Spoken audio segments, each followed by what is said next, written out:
तो वहीं उत्तराखंड के तेज तर्रार नेता और कैबिनेट मंत्री गणेश जोशी लगातार आपदा प्रभावित क्षेत्रों का दौरा कर रहे हैं। पिछले कुछ दिनों से हो रही मूसलाधार बारिश से हो रहे नुकसान का गणेश जोशी लगातार आकलन भी कर रहे हैं। मंत्री गणेश जोशी लगातार प्रशासनिक अधिकारियों को बारिश से हो रही प्राकृतिक आपदाओं से निपटने के जरूरी दिशा निर्देश भी दे रहे हैं। हाल ही में बीजेपी हाईकमान द्वारा गणेश जोशी को उत्तरकाशी का प्रभारी मंत्री बनाया गया था और ऐसे में एएनपी न्यूज के संवाददाता रोहित विक्रम सिंह ने कैबिनेट मंत्री गणेश जोशी से खास बातचीत की। क्या कुछ उन्होंने कहा, सुनते हैं। आज की जो बैठक रही है, किन किन चीजों को लेकर आपने अधिकारियों को निर्देश दिए? नीलगढ़ बिहार में एक व्यक्ति ने जमीन घेरने के लिए सरकारी पुस्तक के ऊपर अपना पुस्ता लगा दिया। अधिकारियों की लापरवाही भी है और कुछ प्रकृति का आपदा है। मैं बड़कोट गया, मैं नौगांव गया, मैं मुरी गया। बात का संकेत है कि आने वाला सवेरा फिर भारतीय जनता पार्टी का है। उत्तराखंड सरकार में कैबिनेट मंत्री गणेश जोशी, जिनके पास उत्तरकाशी का प्रभार भी है, प्रभारी मंत्री भी बनाए गए हैं, उत्तरकाशी से होकर आए हैं और बीते रोज हुई झमाझम बारिश से तमाम जगहों पर नुकसान हुआ है, उसका भी जायजा मंत्री जी ने मौके पर जाकर लिया है। हम मंत्री जी से बात करते हैं। मंत्री जी, प्राथमिकताएं क्या है? आज की जो बैठक रही है, किन किन चीज़ों को लेकर आपने अधिकारियों को निर्देश दिए, क्योंकि मानसून सीजन जो है एक चुनौतीपूर्ण रहता है सरकार के लिए हर साल? देखिए, मानसून को प्रतिकूल आपदा को रोक नहीं सकता है, लेकिन बात यह है कि आपदा के बाद सरकार क्या उपाय कर रही है, लोगों को इससे राहत दे रही है। मैं 12 बजे कल उत्तरकाशी से यहाँ पहुँचा हूँ और 3:30 बजे से मुझे रात से फ़ोन आने शुरू हो गए थे कि साहब फलानी जगह पर इस प्रकार की घटना घटी है।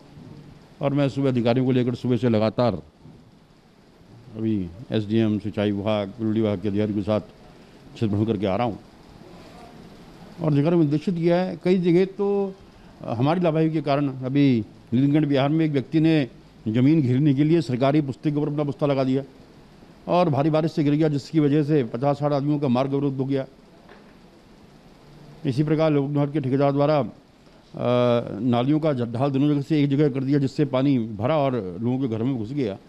कुछ अधिकारियों की लापरवाही भी है और कुछ प्रकृति का आपदा है, लेकिन हमने उनको सूचित किया कि शीघ्र उनको राहत दी जाए। जहाँ जहाँ पर रास्ते ब्लॉक में उनको खोला जाए और जहाँ पर बचाव हो सकता है कि तुरंत जाल लगाकर पानी के बहाव को दूसरी तरफ करा जाए। मोदी जी, एक सबसे बड़ी समस्या ये है कि उत्तराखंड में बहुतायत संख्या में ऐसे लोग हैं, लाखों की संख्या में, जो मलिन बस्तियों में रहते हैं। चाहे हम इधर रिस्पना नदी की बात करें या फिर इधर बिंदाल नदी की बात करें, वहाँ पर जल स्तर, जिस तरह से बरसात हुई है और मौसम विभाग ने चेतावनी दी आने वाले समय में भारी बारिश हो सकती है, तो उधर कुछ अलर्ट स्वरूप क्या प्रशासनिक अधिकारियों को आपने कोई निर्देश दिया? कि व्यक्तिगत रूप से प्रशासन ने उनको अलर्ट किया है कि आप, क्योंकि आप जितनी भी नदियाँ थी वो नाला बनकर रह गई हैं और लोगों ने इचकूच करते करते, हमने सरकारी बुस्ता लगाया, फिर उसके आगे बना दिया, फिर बुस्ता लगा, फिर बुस्ते के ऊपर मकान बना दिया, जिसकी वजह से ये दिक्कतें आ रही हैं। और क्योंकि इस बार जैसी संभावना की बारिश बहुत होगी, जो बचाव की आवश्यकता है और सरकार उसके लिए काम कर रही है। अच्छा मंत्री जी, एक सियासी प्रश्न ये है कि बीजेपी के प्रदेश अध्यक्ष मदन कौशिक ने एक नारा दिया है कि युवा सीएम 60+। बीते रोज़ आप उत्तरकाशी का दौरा करके आया, प्रभारी मंत्री भी हैं, कार्यकर्ताओं को किस तरह से आपने मार्गदर्शित किया? देखिए, मैं बहुत अच्छा सवाल आपने मुझसे किया।